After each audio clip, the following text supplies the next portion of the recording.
우리 벌써 다음 주일이 우리 추수감사주일이고 새생명 전도주일입니다. 한 영혼을 그리스도께 인도하는 일, 복음을 들을 수 있는 기회를 마련하기 위해 힘써주신 여러분께 진심으로 다시 한번 감사를 드립니다. 이 기간을 보내면서 저희가 이런 생각을 해보았습니다. 한 세 가지를 해봤는데, 첫 번째는 새생명 전도주일에 초청되어 오는 분들이 참 귀하다. 그리고 헌신하신 분들도 귀하지만 초대되어 오신 분들이 참 귀하다라는 생각을 또 해봤고요. 또 하나는 초대되어 오신 분들을 가만히 보니까 늘 참석하신 분들이 많더라라는 생각을 해봤습니다.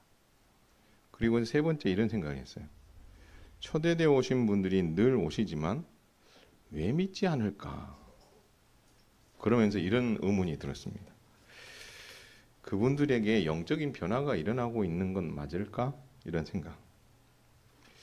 만약에 그렇다면 새생명 전도주일은 자칫하면 의미 없는 행사가 될 수 있지 않을까? 경쟁적 논리로 따져보면 계속할 이유가 없지 않은가라는 생각도 할 수 있다라는. 여러분, 이런 말씀을 하시는 분들의 마음도 이해가 되고 공감이 됩니다.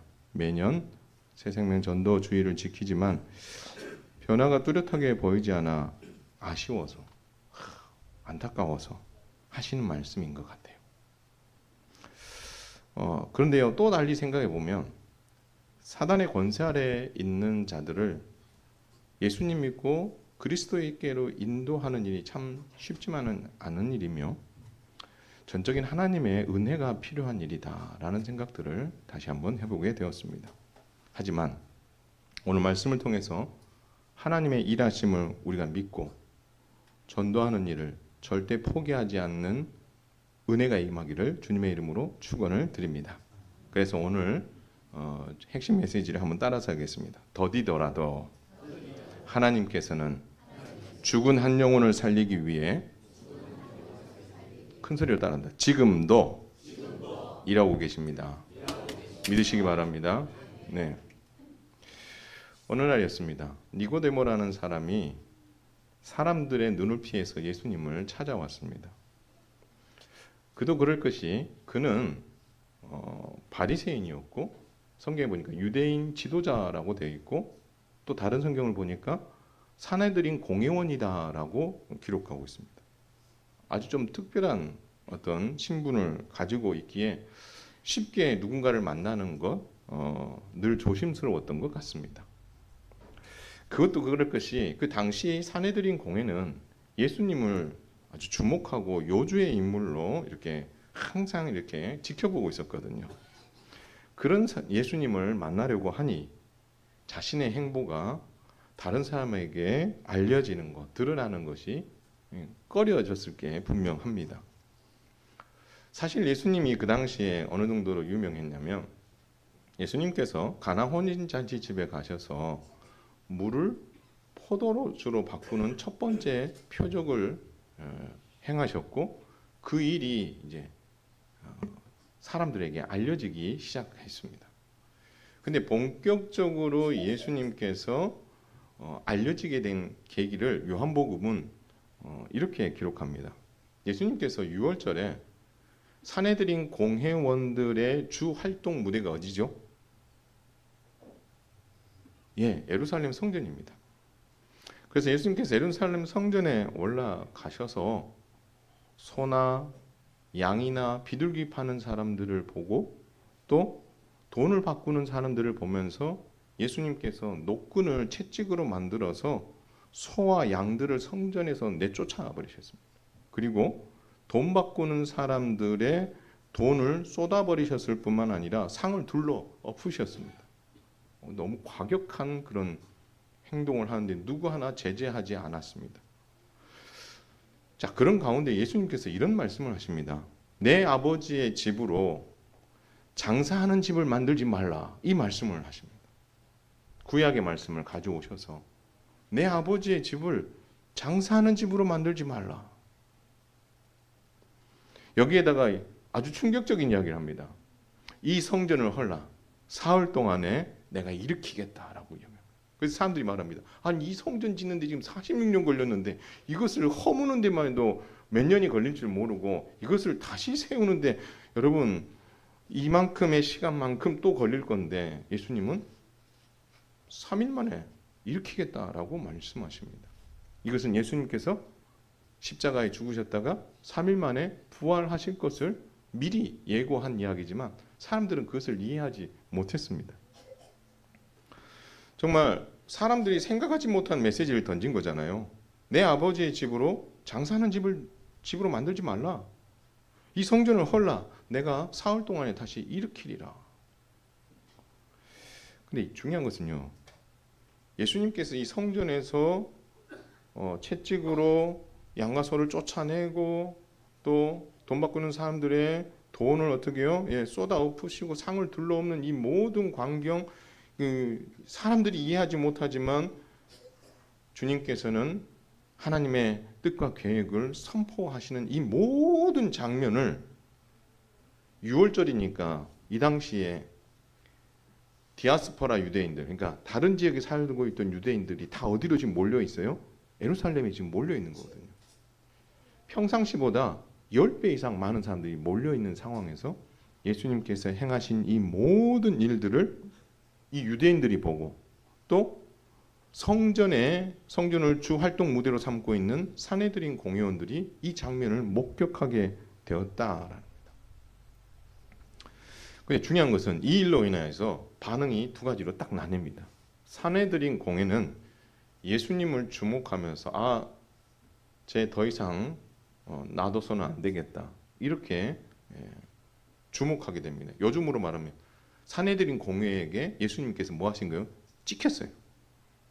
반대로 유대인들은 예수님께서 행하신 이 표적들을 보면서 믿고 따르는 일들이 생긴 거예요. 그러니 산헤드린 공회는 더 안달이 나서 예수님을 어떻게 해서든지 저지시켜야 되겠다. 이 마음들이 더 많이 일어나게 된 거죠. 자, 이런 상황이에요. 그러니까 이런 상황이니 지금 산헤드린 공회는 누구를 경계하고 있어요? 예수님을 경계하고 있단 말이에요. 그런데 바리새인이요, 유대인 지도자요, 산헤드린 공회원이었던 니고데모가 예수님을 만나러 찾아올 때에 밤에 몰래 찾아온 것도 이유가 있는 거고 자기 직책과 자기가 일까지 누려하던 그 권력에 해가 될 수 있는 위협을 받을 수 있는 행동이라고 여겨졌기 때문에 그는 조용히 예수님을 찾아왔던 것입니다. 그리고 나서 예수님과 니고데모가 긴 대화를 이어가게 됩니다. 니고데모가 이런 말을 합니다. 랍비여, 우리가 당신은 하나님께로부터 온 선생이라는 것을 알고 있습니다. 하나님이 함께해 주시지 아니하면 이 모든 당신이 행했던 표적은 아무도 행할 수 없을 것입니다. 라고 이야기를 합니다. 예수님을 어떻게 해요? 존경하는 마음을 담아서 지켜 세운 거죠. 여러분 그런 말을 했다면 보통 같으면 뭐라고 대답하겠어요? 쑥스럽게 뭐 이렇게 이야기할 수도 있고 뭔가 반응을 보이는 게 맞는데 예수님께서는요 들은 척도 안 하십니다. 그리고 예상하지 못했던 말을 던지십니다. 뭐라고 하냐면 한번 따라하세요. 사람이 거듭나지 아니하면 하나님 나라를 볼 수 없느니라. 사람이 거듭나지 아니하면 하나님 나라를 볼 수 없느니라. 여러분 거듭난다는 말이 뭐죠? 다시 태어난다는 말이에요. 그러면 여러분 이 다시 태어난다는 말은 하나님께서 우리에게 주신 자연의 이치를 거스르는 이야기잖아요. 그렇죠? 그래서 니고데모가 깜짝 놀랍니다. 아니 자연의 이치를 거스르는 이야기를 예수님께서 하시니 얼마나 당황스러웠겠어요? 그래서 니고데모가 정말 자기 수준에 딱 맞는 질문을 던집니다. 사람이 늙으면 어떻게 날 수 있사옵나이까? 두 번째 모태에 들어갔다가 날 수 있사옵나이까? 예수님, 어떻게 사람이 다시 엄마의 태 속에 들어갔다가 다시 태어날 수 있습니까? 여러분 그 얘기를 들으면 여러분 무슨 생각이 들어요? 저 사람 바보 아니야? 어떻게 엄마 뱃속에 다시 들어갔다가 다시 태어날 수 있어? 여러분 그런 생각 충분히 할 수 있습니다. 그런데요 예수님께서 하신 말씀이 워낙 당황스러운 이야기를 했으니 이 니고데모도 어떻게 해요? 거기에서 혼돈이 왔고, 그래서 보편적인 생각을 하지 못하고 두 번째 모태에 들어갔다가 어떻게 사람이 다시 태어날 수 있습니까? 이런 엉뚱한 질문을 던지게 되는 거죠. 그러면 예수님께서 이 상황에서 설명을 하고 이해를 시켜야 되는데, 예수님 뭐라고 하시냐면 더 이해할 수 없는 말을 하십니다. 사람이 불과 성령으로 나지 아니하면 하나님 나라를 어떻게요? 들어갈 수 없느니라. 뭐로 나지 아니하면? 물과 성령으로 나지 아니하면 하나님 나라에 들어갈 수 없느니라. 그렇게 선언을 하십니다. 그러면서 주님 말, 놀라지 마라. 내가 너에게 거듭나겠다 하는 이 말들에 대해서, 다시 태어나야 된다는 이 말들에 대해서 너는 놀랍게 여길 필요가 없어. 그러면서 주님 이렇게 말씀합니다. 바람이 임의로 불매 내가 그 소리는 들어도 어디서 와서 어디로 가는지 알지 못하나니 성령으로 난 사람도 다 그러하니라 라고 말씀합니다. 여러분, 바람이 붑니다. 바람이 분다는 것을 여러분 소리로 들을 수 있죠, 그렇죠? 바람이 세게 불면 더 그냥 무서운 소리가 이렇게 들리잖아요, 그렇죠? 근데 여러분, 그 바람이 어디서 왔고 어디로 가는지는 우리가 알 수 있어요, 없어요? 알 수 없어요. 그러면서 주님 말씀에 성령으로 난 사람도 그와 같으니라. 쉽게 말하면 거듭난다. 물과 성령으로 난다, 거듭난다, 이 말은 뭐냐면 성령 하나님으로 인하여서 우리가 어떻게요? 새롭게 태어난다. 그렇게 주님은 말씀하시는 건데, 이 니고데모는 무슨 생각을 한 거예요? 고지것대로 믿은 거죠. 진짜 부모의 태 안에 다시 들어가서 다시 태어나야 되는가? 이렇게 이야기를 한 거죠. 계속해서 예수님께서 이해할 수 없는 말씀을 하시니 니고데모는 혼돈 속에 빠집니다. 무슨 생각을 했겠어요? 아니, 어찌 이런 일이 일어날 수 있습니까? 예수님, 말도 안 되지 않습니까? 이런 일이 정말 가능해요? 가능해요? 그래서 예수님 말씀하십니다. 너는 이스라엘의 선생으로서 이런 것들을 알지 못하느냐? 알 수 없죠. 알지 못하죠. 왜 그럴까요? 니고데모는 뭘 생각해요? 땅의 것을 생각하고 있어. 땅의 이치만을 생각하고 있는 거죠. 근데 예수님은 뭘 이야기하고 있어요? 예수님은 뭐라고 했냐면 나는 하늘의 일을 말하고 있다라고 하는 거예요. 공간 차이가 어마어마하게 나는 거죠, 그렇죠? 예수님은 하늘의 이야기를 하고 있고, 반대로 니고데모는 무슨 이야기를 하는 거예요? 땅의 이야기를 하고 있으니 이 갭이 너무 큰 거예요. 그래서 니고데모가 예수님의 이 말씀을 이해를 못하는 거죠. 자, 그런 가운데 예수님께서 니고데모에게 복음을 전하십니다. 요한복음 3장 16절 한번 다 같이 외워보겠습니다. 시작. 하나님이 세상을 이처럼 사랑하사 독생자를 주셨으니 이는 그를 믿는 자마다 멸망하지 않고 영생을 얻게 하려 하심이니라. 할렐루야. 예수님께서 니고데모에게 복음을 전했어요. 누구를 믿으라는 거예요? 나를 믿으라는 거예요. 나를 믿음으로 말미암아 너가 멸망하지 않고 영생을 얻기를 원한다. 돌려 얘기하면 네가 성령으로 거듭나서 예수를 주로 고백하고 너가 하나님의 자녀가 되었으면 좋겠다. 그렇게 복음을 전하며, 그러면서 예수님께서 이 땅에 자신이 오신 이유를 이야기합니다. 뭐라고 하냐면 하나님이 그 아들을 이 세상에 보낸 것은 세상을 뭐 하려고 하는 게 아니라 심판하려 하심이 아니라 오히려 그로 말미암아 세상이 무엇을 받게 하고 구원을, 내가 구원을 너에게 선물로 주기 위해서 이 땅에 왔다. 따라서 너가 성령으로 거듭나고 예수를 믿음으로 말미암아 네가 중생의 복을 누렸으면 좋겠다. 예수님 그렇게 말씀하셨다라는 것입니다. 사랑하는 성도 여러분, 예수님과 함께 이렇게 심도 깊은 어떤 대화를 나누었던 니고데모의 마음은 그러면 어떠했을 것 같습니까? 예수님의 가르침이 참 놀랐습니다. 이제야 깨달았습니다. 이렇게 반응했을까요? 아닙니다. 도대체 무슨 말씀을 하시는 건지, 나도 나름 율법에 대해서는 뭐 좀 안다고 하는 사람인데 나도 알아들을 수가 없다. 그러니 이해할 수 없고 믿을 수 없는 말씀만 하고 계시는 것 아니냐. 여러분, 니고데모는요, 믿어지지 않았습니다. 혼란스러웠습니다. 그리고 답답했을 거예요. 시원하지가 않은 거예요. 예수님에 대한, 예수님께서 자신에게 해줬던 말씀이 무엇인가를 명쾌하게 깨달았으면 그 마음이 뻥 뚫린 것처럼 정말 시원했을 건데, 뭔가 해답은 못 찾고 뭔가 있긴 한데 그게 뭔지를 모르니 답답한 거죠. 답답한 거. 마찬가지예요. 여러분, 전도주일에 초대되어진 분들, 여러분 교회에 오시는 것도 기적입니다.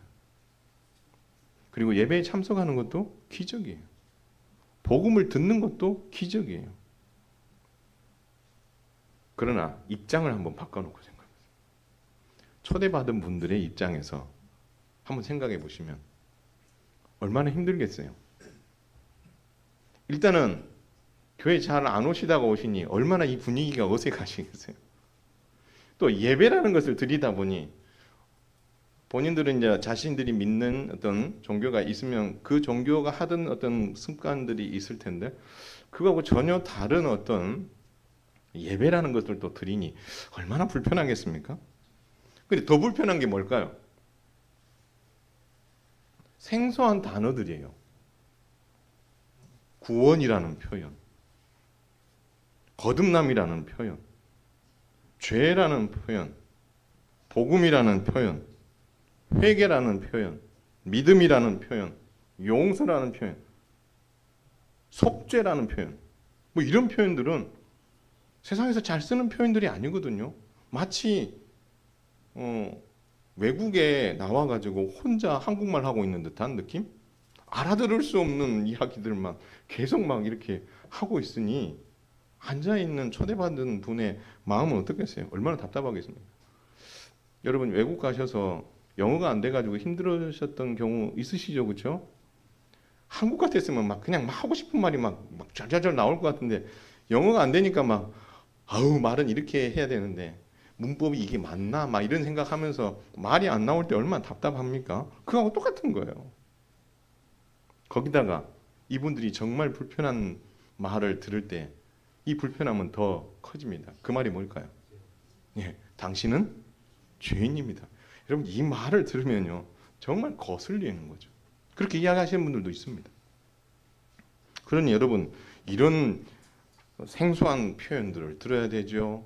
내가 죄인이라고 하니 막 마음은 거슬리지요. 믿어지겠습니까? 혼란스럽지요. 불편한 마음이 있는 게 지극히 당연하고 초대는 되어 왔으니 어떻게요? 성질은 못 내겠고 어떻게요? 웃어야 되고 여러분, 그러니 모든 게 다 불편한 거죠. 니고데모의 이 불편함, 이 어색함, 혼란스러움이 초대받으신 분들의 마음도 마찬가지로 혼란스럽고 또 불편하고 믿어지지 않는 것 때문에 힘든 건 같다라고 우리가 보면 되겠다라는 거죠. 그렇다면 이후에 니고데모가 어떻게 됐을 것 같습니까? 한번 따라서 해보겠습니다. 우리 니고데모가 달라졌어요. 우리 니고데모가 달라졌어요. 니고데모의 마음에 변화의 바람이 불기 시작했어요. 여러분, 어떻게 이런 변화가 일어날 수 있었을까요? 한번 따라서 하겠습니다. 로마서 10장 17절인데요. 큰 소리로 따라서 합니다. 믿음은 들음에서 나며 들음은 그리스도의 말씀으로 말미암느니라. 믿으시기 바랍니다. 믿음이라는 것은 어디서 출발한다고요? 듣는 것에부터 시작되는 거예요. 여러분, 듣는 건 가볍게 여길 게 아닌 거죠. 그래서 여러분, 진리이시고 생명이신 예수 그리스도의 말씀에는 한번 따라서 합니다. 생명력이 있다. 믿으시기 바랍니다. 이 생명력이 그들의 심령에 떨어지는 거죠. 그리고 그것이 언제 발화가 일어나서 언제 뿌리가 내리고 줄기가 나고 거기서 열매가 맺어질지는 우리는 알 수 없지만, 그렇다고 해서 그들이 들은 그 생명의 말씀, 진리의 말씀이신 예수 그리스도가 아무 일도 하지 않는 것이 아니라 그 예수 그리스도의 말씀이 생명력이 있다는 것을 우리는 기억해야 된다라는. 그래서 니고데모의 이 마음에도 이 믿음의 싹이 나기 시작한 거예요. 그 번민, 그 혼돈스러움, 그 답답함들이 있었지만 그 모든 답답함과 이 번민스러운 이 모든 것들이 가능했던 게 뭐예요? 그의 마음속에 뭐가 심겨진 거예요? 하나님의 말씀이 심겨지니 그 마음 안에서 요동이 일어나는 거예요. 어떤 요동? 이제까지 내가 살아왔던 삶의 방식과 이 모든 것들이 이것과 뭐예요? 충돌이 일어나는 거죠. 그러면서 어떻게요? 들었던 이 말씀이 이제 드디어 생명력을 발휘하게 되었다라는 거죠. 결국 니고데모는 예수님과의 첫 만남에서 심오한 구원에 대한 이야기, 거듭남, 중생, 복음의 비를 듬으로 말미암아 심령의 변화가 일어나게 됩니다. 이것이 요한복음 7장의 이야기입니다. 여러분, 그날도 예수님께서 성전에 올라가셔서 큰 소리로 외치며 가르치셨습니다. 그 가르침의 내용에 문제가 있었어요. 예수님께는 문제가 안 되지만 듣는 유대인들과 그리고 산헤드린 공회 입장에서는 큰 문제가 될 만한 메시지를 예수님 던지십니다. 뭐라고 하냐면 예수님께서는 하나님에게서 태어나셨다 이렇게 이야기합니다. 그리고 하나님께서 나를 이 땅에 보내셨다라고 말씀하시는 거예요. 여러분 이거는요 신성모독과 관련되어 있는 메시지로 유대인들은 이해할 수 있습니다. 그리고 내가 하나님께로부터 태어났고 아버지 하나님께서 나를 보내셨는데 나를 이 땅에 보내신 아버지 하나님의 그 뜻이 옳다라고 예수님께서 그 많은 사람들 앞에서 선언하게 되는 거죠. 여러분 이 말씀을 우리는 믿습니다. 그러시죠? 예수님께서 하나님께로부터 났을 뿐만 아니라 우리를 구원하시기 위해서 하나님께서 우리를 이 땅에 독생자로 보내주셨다는 사실 우리는 믿습니다. 그러나 당시에 이 말씀은요 산헤드린 공회를 발칵 뒤집어 놓을 만한 혁명적인 메시지였습니다.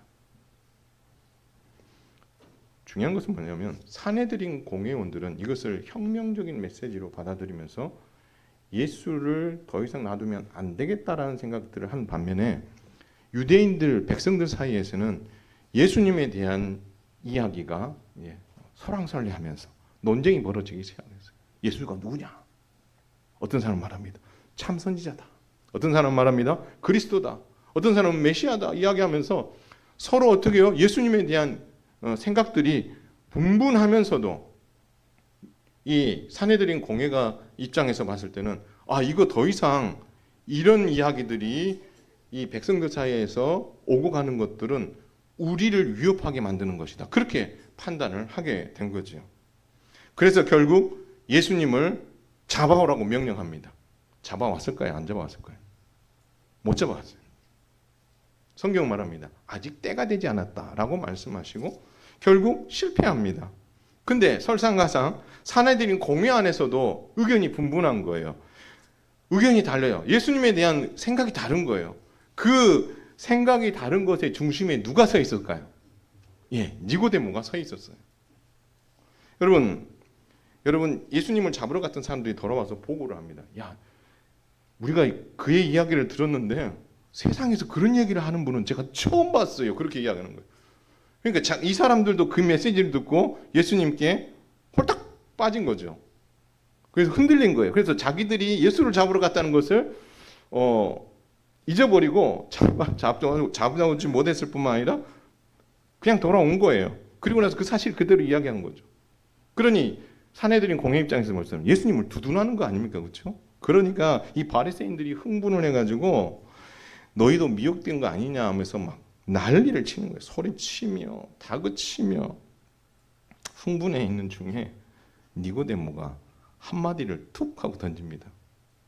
그 말이 뭐냐면 율법에 사람의 말을 듣고 그 행한 것을 알아보기 전에 심판하는 일은 없다. 이 말이 뭐냐면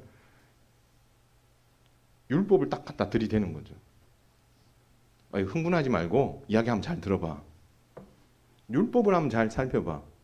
율법에도 뭔가 죄를 지은 사람이 있으면 그 죄를 지은 사람은 뭐 하는 거예요? 불러들여서 뭘 잘못했는지 사실적으로 판단하고 거기에 맞는 증거를 확보하고 그래서 그가 잘못됐다는 게 확인이 되었을 때에 처벌하고 심판하지 않느냐.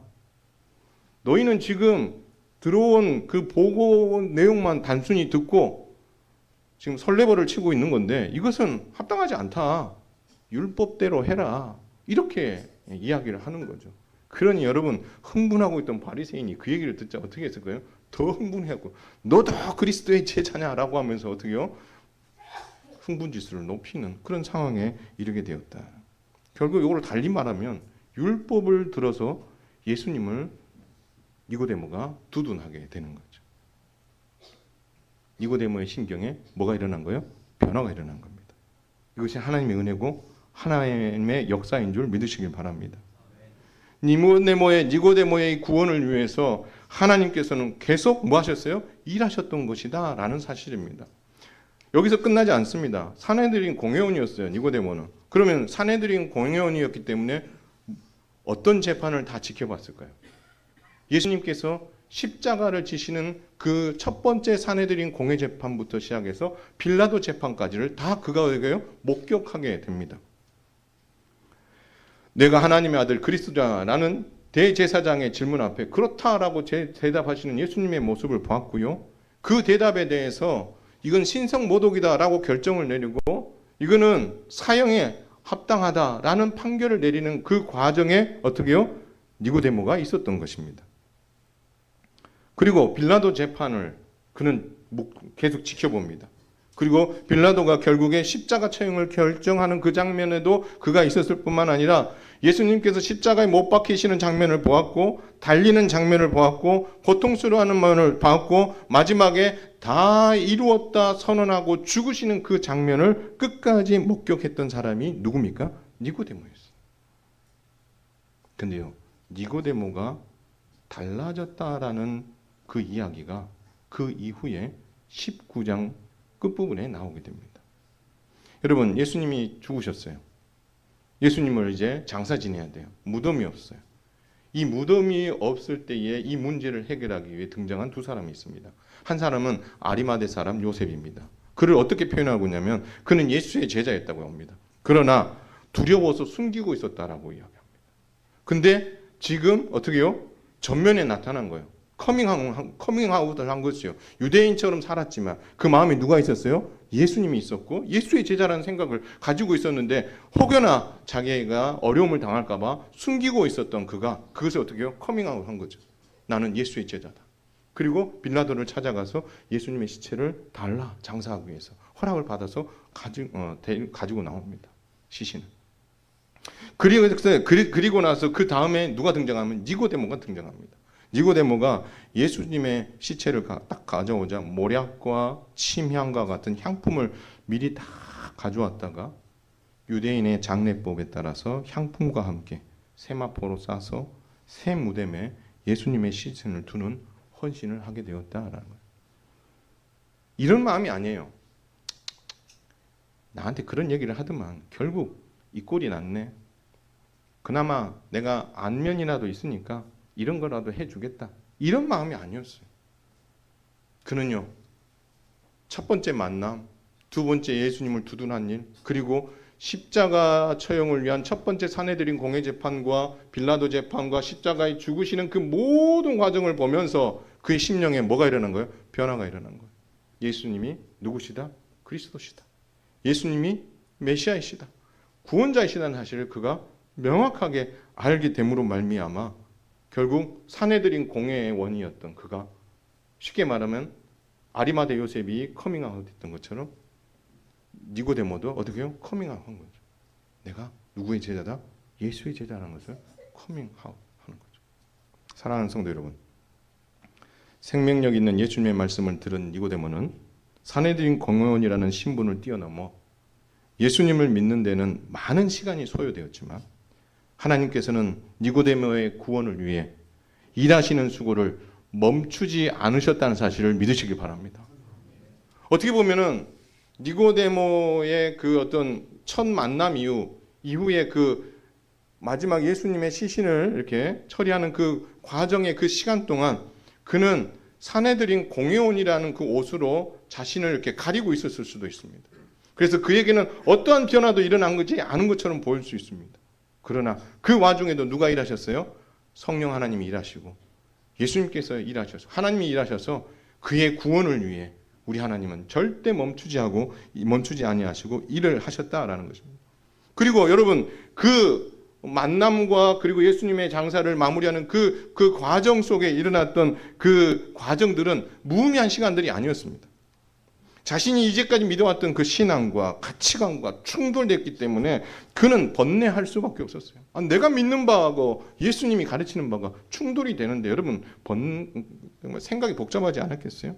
예수님을 믿음으로 말미암아 겪게 될 손해, 고난에 대한 두려움으로 말미암아 갈등하지 않았겠어요? 내가 만약에 예수님을 믿는다는 사실이 드러나게 됐을 때 사내들인 공회원으로서 내가 누리고 있는 그 모든 혜택을 다 상실하게 될 거고 이후 얻게 되어지는 많은 불이익들에 대해서 고난에 대해서 내가 감수해야 되는데 여러분 이 부분들에 대해서 그가 갈등하고 고민하지 않았겠어요? 하지만 이 과정을 거치는 동안 우리는 그의 변화를 감지할 수 없었습니다. 왜요? 그는 사내들인 공회원이라는 옷으로 자신을 딱 포장하고 있었기 때문에. 그럼에도 불구하고 하나님께서 그를 살리시기 위해 손을 놓지 않으셨던 것입니다. 때가 되면 니고데모가 자신의 시병을 고백함으로 말미암아 구원을 완성하시는 것을 우리 하나님께서 우리에게 보여주셨다라는 사실입니다. 사랑하는 성도 여러분, 생명력 있는 예수님의 말씀을 듣게 될 초대되어 오실 분들도 니고데모처럼 뛰어넘고 극복해야 되고 포기해야 될 것이 많이 있기에 거기에는 많은 시간이 소요될 수 있다라는 것입니다. 하나님 은혜를 주셔서 그날 복음을 듣고 예수 그리스도를 믿음으로 말미암아 구원받을 수 있는 것도 하나님이 하실 일이지만 저분은 지난번에도 오시고 작년에도 오시고 재작년에도 오셨는데 그렇게 보면서 그들을 어떤 색깔을 가지고 바라볼 것이 아니라 그럼에도 불구하고 하나님께서 지금 뭐하고 계신다? 일하고 계신다. 그분들을 좀 존중했으면 좋겠어요. 그분들이 겪게 되는 과정도 절대 무의미한 과정이 아니라는 겁니다. 충분하게 자신이 이제까지 믿어왔던 신앙과 가치관과 충돌되는 그 과정들, 거기서 오는 번뇌, 니고데모가 경험했던 걸 그들도 경험하게 되는 거예요. 예수님을 믿음으로 말미암아 겪게 된 불이익들, 두려움들, 여러분 그것이 그 마음에 갈등이 일어나지 않겠어요? 내가 예수님을 믿음으로 말미암아 우리 가족 공동체가 믿고 있는 어떤 믿음의 어떤 종교에서 내가 떨어져 나오게 되고 거기서 얻어지는 겪게 되는 그 어려움들, 이 부분들에 대한 부담도 있을 수 있습니다.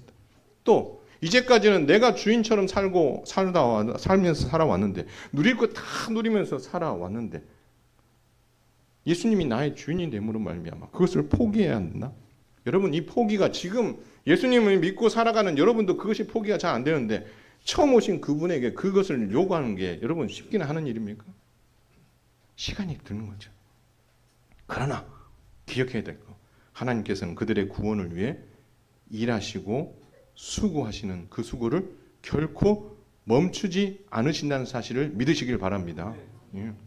우리가 겉으로 봤을 때는 그분이 지금 몇 년째 교회 온 이렇게 보여질 수 있어요. 그러나 하나님은 어떻게요? 우리의 생각과 다른 생각을 가지고 계시기에 지금도 일하고 계심을 여러분 믿어야 하는 거죠. 다만 그 과정을 거치는 동안 우리도 그의 변화를 감지할 수 없습니다. 그렇기 때문에 우리는 그러한 이들을 함부로 속단해서도 안 됩니다. 저분도 저분은 하는 거 보니까 구원받지 않은 분인 것 같다. 우리 스스로가 어떻게요? 판단하지 말라는 거예요. 이거는요 무슨 행위냐면 월권행위입니다. 선을 넘는 거예요. 누구의 선을 넘는 거예요? 하나님이 결정하실 선을 우리가 넘어서 함부로 판단하는 거죠. 구원하심은 오직 하나님의 손에 있는 줄 믿으시길 바랍니다. 그래서 우리는 지켜보고 하나님께서 어떻게 하실 것인가를 바라면서 기도로 돕는 것. 지금 당장 눈앞에 그것이 결실을 맺지 않는다 하더라도 아무 이익이 없는 것처럼 보인다고 해서 더 이상 이러한 전도 방법은 필요 없다라고 판단할 것이 아니라 그럼에도 불구하고 복음을 들어야 될 사람들에게 복음을 듣게 만드는 것은 우리가 해야 될 일이고 그 이후에 그들의 마음에 생명력에 있는 말씀이 심겨져서 성령의 새바람이 일어나 그들의 마음을 변화시키고 그들의 마음을 살리는 일은 누가 하신 일이에요? 여러분이 하실 일이 아니에요. 그분은 누가 하실 일이에요? 하나님께서 하실 일이에요. 잃어버린 한 양을 찾기 위해 나서셔서 마침내 찾아내신 목자이신 하나님, 멈추지 않는 하나님의 일하심과 열정에 우리 모두가 기쁘게 동행할 수 있게 되기를 주님의 이름으로 축원을 드립니다. 우리가 감당할 사명, 복음 전파에만 우리가 집중하고 우리가 해야 될 몫에만 우리가 헌신함으로 말미암아 이 하나님의 기적에 우리 모두가 동참함으로 정말 하나님께서 그날 초대되어 주시는 분의 그 인생 가운데 어떻게 개입하여 어떤 놀라운 일들을 행하실까를 기대하면서 우리 그들을 환영하고 그들 가운데 행하실 하나님을 높여드리며 정말 믿음으로 이 다음 주에 있을 이 전도주의를 준비하여 하나님께서 행하셨음을 고백하는 저와 여러분 다 될 수 있기를 주님의 이름으로 축원을 드립니다.